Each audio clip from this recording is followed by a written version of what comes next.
Hey, what is up YouTube? Lando Tech here, and in this video, I'll show you 4 ways to replace your missing or broken Google TV remote. For the first method, you'll just need to download and open the Google TV app. Tap on TVs nearby, select your Chromecast, then hit the remote control icon. Now, you'll get full control, navigation, volume, even voice commands, all from your phone and no pairing required. The next option is to use a game controller. If you've got a PlayStation, Xbox, or even a Switch Pro controller at home, you can pair it to your Chromecast using Bluetooth. Now, because your Chromecast remote is either broken or lost, you will need to download and use the Google TV app to navigate the settings menu and pair the game controller.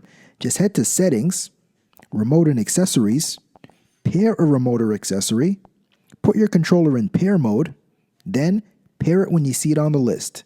Game controllers work surprisingly well for navigating menus, selecting apps, and playing content. And the best part, if you already own a console, you don't need to buy anything new.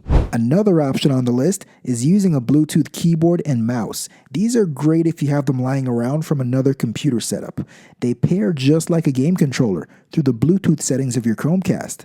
You can use them to scroll, click, or even type in the search bars, which is way faster than typing with a remote control.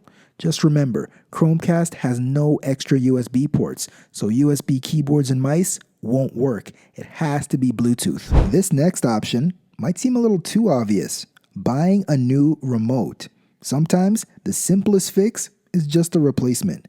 You can either get the official Chromecast remote or you can get a universal remote. But here's the key: if you're getting a universal remote, make sure it's a Bluetooth remote and not one that needs a USB dongle, since the Chromecast doesn't have extra USB ports.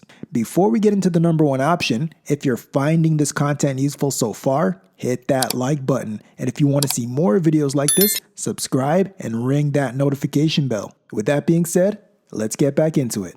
And the final option to replace your Chromecast remote is to use an infrared remote. Now, this one's a little bit more specific. If your TV supports HDMI CEC, an infrared remote can send signals through the TV to control connected devices, like your Chromecast. This means you might be able to turn on the TV, switch inputs, and even navigate basic menus simply by using your regular TV remote. If you're not sure whether your TV supports HDMI CEC or how to even turn it on, check out this video where I explain how it works and how to set it up.